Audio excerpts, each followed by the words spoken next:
Hello students, welcome to English Online. Today I am going to explain the poem of 12th class titled An Elementary School Classroom in a Slum, written by Stephen Spender. Stephen Spender was a poet, critic, journalist and lecturer. He started by writing leftist poetry. His poetry is very individualistic and deals with social and economic problems. An elementary school classroom in a slum is the best example of Spender's political voice. ये जो poem है एक best example है Spender की political आवाज का. In this poem, इस poem में स्पेंडर एक्सप्रेसेस, जो स्पेंडर है व्यक्त करता है अपनी आइडियोलॉजिकल पोजीशन को गवर्नमेंट के ऊपर, इकोनॉमिक के ऊपर और एजुकेशन के ऊपर. The students in this class, जो स्टूडेंट हैं इस क्लास में, आर पुअर, वो गरीब हैं, सिकली, अस्वस्थ हैं, एंड अंडरनरिश्ड हैं. They have no chance to change, उनके पास कोई चांस नहीं है बदलने का और प्रोग्रेस करने का, अनलेस, जब तक कि दे आर टेकन अवे, उन्हें दूर नहीं ले जाया जाता फ्रॉम देयर, उस स्लम एरिया से, एंड आर एक्सपोज, और उन्हें एक्सपोज नहीं किया जाता नेचर और एजुकेशन से. Now I explain the poem. Far far from gusty waves these childrens faces, इन बच्चों के जो चेहरे हैं उन पर कोई स्ट्रेंथ, कोई विटेलिटी, कोई शक्ति या ताकत नहीं है, वैसी ताकत नहीं है जैसे कि गस्टी वेव्स में होती है जो बड़े स्ट्रांगली ब्लो करती हैं, बहती हैं.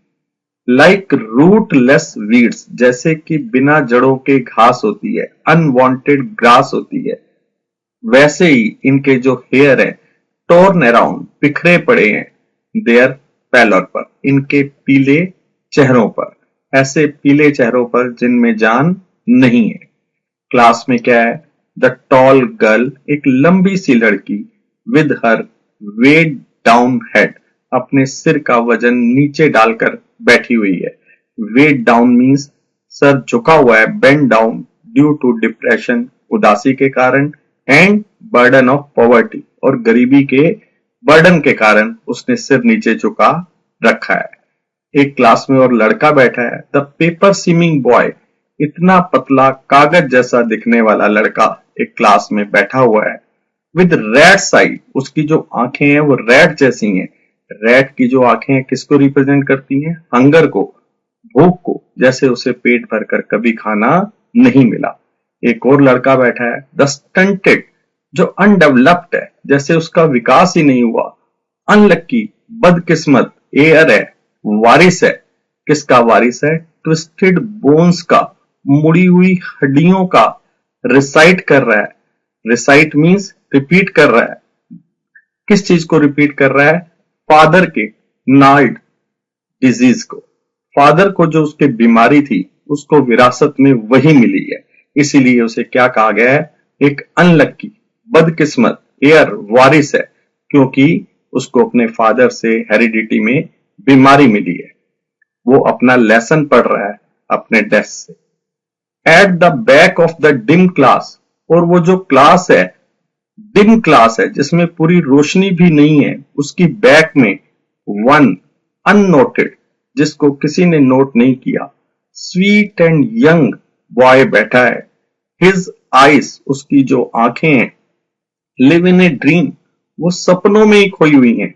वो किस चीज के सपने देख रहा है?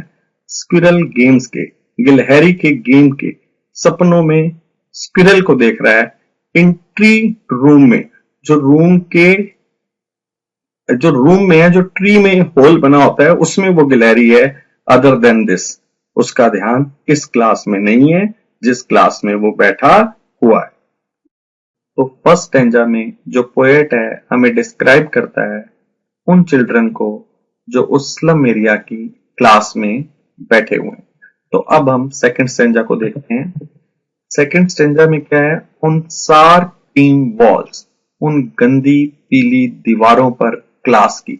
सार मैंने खट्टी क्रीम जैसा जो कलर होता है दीवारों का, जैसे कभी पेंट ही नहीं हुआ, उन दीवारों पर डोनेशंस टंगी हुई हैं। डोनेशन में आया सामान टंगा हुआ है। तो उस सामान में क्या क्या है? शेक्सपियर्स हेड, एक शेक्सपियर की पिक्चर टंगी हुई है। शेक्सपियर जो एक लिटरेरी मास्टर थे, जिन्होंने ज्यादातर उनकी जो राइटिंग है वो रॉयल फैमिली के आसपास ही उन्होंने लिखी। जिन्होंने रॉयल फैमिली के आसपास लिखा, उनका एक चित्र इन गरीब बच्चों की क्लास में लगा हुआ है। तो इन बच्चों को शेक्सपियर से कोई लेना देना नहीं है, उनको इससे कुछ समझ में आने वाला नहीं है।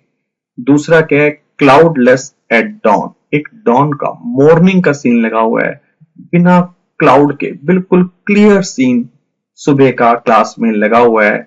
शायद इतनी साफ, इतनी क्लियर सुबह इन बच्चों ने कभी देखी नहीं है। तीसरा क्या है? सिविलाइज्ड डोम राइडिंग ऑल सिटीज, एक सिटी का सीन लगा है जिसमें हर तरफ क्या नजर आ रहे हैं? डोम, गुंबद नजर आ रहे हैं। तो ये जो शहर है हमें किस सोसाइटी के बारे में बताता है? सिविलाइज सोसाइटी के बारे में बताता है, सभ्य समाज के बारे में बताता है। उसका एक जो पिक्चर है, चित्र है, वो भी क्लास में लगा हुआ है। एक और क्या लगा हुआ है? बेल्ट, जो बेल शेप की फ्लारी फूलों वाली टार्लिस वैली जो ऑस्ट्रेलिया में है, जो टूरिस्ट प्लेस है, जो इतना सुंदर जगह है जहां पर टूरिस्ट घूमने जाते हैं, उसका सीन लगा हुआ है। और इतनी ब्यूटी भी बच्चों ने शायद कभी देखी नहीं है। और क्या क्लास में लगा हुआ है? एक ओपन हैंडेड मैप, एक उदार सा बना हुआ map, open handed map class में लगा हुआ है। अवॉर्डिंग द वर्ल्ड, वो दुनिया को दिखा रहा है। क्या दिखा रहा है? इट्स वर्ल्ड, दुनिया को उसी की दुनिया ही दिखा रहा है। हम मैप में अपनी ही दुनिया देखते हैं, लेकिन पोएट क्या कहता है? एंड येट, ये मैप टंगा हुआ है, लेकिन फॉर दीज चिल्ड्रन, इन बच्चों के लिए, दीज विंडो, दुनिया देखने की जो विंडो है, नोट दिस मैप, ये वाला मैप नहीं है। उनकी दुनिया क्या है? देयर वर्ल्ड, उनका जो संसार क्या है? Where all their future painted with a fog, उनका पूरा का पूरा जो फ्यूचर है वो किसके साथ पेंट हो रखा है? फॉग के साथ। जैसे धुंध हो, फॉग हो, तो उसमें हमें कोई भी चीज क्लियर नजर नहीं आती, तो इनके फ्यूचर के बारे में भी कोई क्लैरिटी नहीं है। इनका फ्यूचर कैसा है? इन नैरो स्ट्रीट, ये तो तंग गलियों में रहते हैं। सील्ड इन, जो बंद हो रखी हैं। विद, किसके साथ? लेड स्काई के साथ, ग्रे स्काई के साथ, पोल्यूशन के साथ, जहां पे सूरज की रोशनी भी पूरी नहीं आती, ऐसी तंग गलियों में ये रहते हैं। फार फार फ्रॉम रिवर्स, ये बच्चे बहुत दूर हैं नदियों से। इन्होंने नदियां नहीं देखी, इन्होंने केव्स नहीं देखे। केव्स जो एक्सटेंडेड एरिया होता है, जो समुद्र के अंदर जा रहा होता है, उसको हम क्या बोलते हैं? केव्स बोलते हैं। एंड स्टार्स ऑफ वर्ड, और ये दूर हैं किन सितारों से? वर्ड्स के, मतलब एजुकेशन से भी ये बच्चे दूर हैं, बहुत दूर हैं। तो अब हम थर्ड स्टैंजा को देखते हैं। तो थर्ड स्टैंजा में पोएट क्या कहता है? श्योरली, ये पक्का है, Shakespeare is wicket, Shakespeare in बच्चों के लिए विकेट है, बुराई है। द मैप, और जो मैप है वो एक बुरा, बैड एग्जाम्पल है। With ships and sun and love, ये जो सारी चीजें हैं, शिप्स, सन, लव, ये सारी अच्छी अच्छी चीजें, टेम्प्ट देम, इन बच्चों को टेम्प्ट करेंगी, अट्रैक्ट करेंगी, लालच देंगी, टू स्टील, चोरी करने के लिए। ये कुछ सीख तो नहीं पाएंगे इन चीजों से, लेकिन चोरी करने के लिए इनको ये चीजें टेम्प्ट करेंगी। फॉर लाइफ्स, क्योंकि इनकी जो जिंदगियां हैं, दैट स्लाइली, जो धीरे धीरे, Chupke Chupke, secretly, turn in, किस में बीतती हैं? इनके क्रैम्प्ड होल्स में। क्रैम्प्ड होल्स मींस इनके तंग घरों में। क्रैम्प्ड मैंने होता है नैरो, क्रैम्प्ड होल्स मींस इनके जो नैरो होम्स हैं, जो तंग घर हैं, इनमें इनकी जिंदगियां बीतती हैं। From fog to endless night, जीवन से लेकर मृत्यु तक, जीने से लेकर मरने तक। ऑन देयर स्लैग हीप, और वेस्ट मटेरियल जो कूड़ा करकट है उनके ढेर पर ये जो बच्चे हैं इन्होंने क्या पहनी हुई है, स्किन। इनकी स्किन ऐसी है पीप्ड थ्रू, जिसके अंदर से झांका जा रहा है बाय बोन्स, जो हड्डियां हैं इनकी स्किन में से झांक रही हैं। इतने पतले हैं वो, इतने उनकी हालत इतनी खराब है कि जो हड्डियां हैं वो नजर आती हैं। और बच्चों ने स्पेक्टिकल्स, जो चश्मे पहने हुए हैं स्टील के फ्रेम के, विद मेंडेड ग्लास, और उसके अंदर जो ग्लास लगा हुआ है वो मेंड कर रखा है किसी तरीके से, उस स्टील के फ्रेम ने सहारा देकर जोड़ा हुआ है। नहीं तो वो जो ग्लास हैं वो टूटे हुए हैं। कैसे टूटे हुए हैं? लाइक बोतल बिट्स, जैसे बोतल के टुकड़े हो जाते हैं स्टोन्स पर मारने पर, ऐसे इनके क्या हो रखे हैं, जो इन्होंने स्पेक्टिकल्स पहन रखे हैं उनके जो ग्लासेस हैं उनकी ये हालत हो रखी है। ऑल ऑफ देयर टाइम, इनका सारा वक्त, टाइम एंड स्पेस, जहां पर ये अपना समय बिताते हैं, सब क्या है? फोगी स्लम्स, सब क्या है? गंदी बस्तियां। सो ब्लॉट देयर मैप्स, तो पोएट कहता है क्यों ना ऐसा करें, इनके मैप को ब्लॉट कर दें, इनके मैप पर एक धब्बा लगा दें, बहुत बड़ा धब्बा। किस चीज का? स्लम का। एज बिग एज डूम, इतना बड़ा जितना बड़ा डूम होता है। डूम मतलब डेथ होती है, क्योंकि डेथ तक ये बच्चे इन्हीं जगहों पे रहेंगे, इन्हीं गंदी बस्तियों में रहेंगे। तो इनके मैप को भी क्यों ना ब्लॉट कर दें, धब्बा क्यों ना लगा दें। किसका? स्लम्स का। तो ये लास्ट स्टैंजा में जो पोएट है वो ऑप्टिमिस्टिक होता है, आशावादी होता है।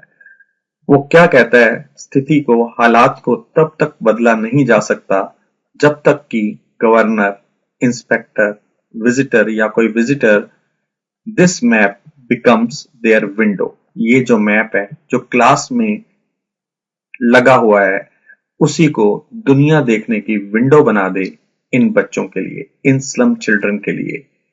एंड दीज विंडोज, और वो जो असली इनकी विंडोज हैं, दैट शट अपॉन, जिन्होंने बंद कर रखा है इनकी लाइफ्स को, इनकी जिंदगियों को, लाइक कैटाकोम्स की तरह, जैसे कि कब्रिस्तानों के तहखानों की तरह बंद कर रखा है। वो कहता है break open till they break the town, इन सब चीजों को तोड़ दो, इन सब खिड़कियों को तोड़ दो, टाउन को तोड़ दो, और इन बच्चों को क्या दिखाओ? इन बच्चों को दिखाओ हरे हरे खेत, ग्रीन फील्ड्स दिखाओ, and make their world run azure.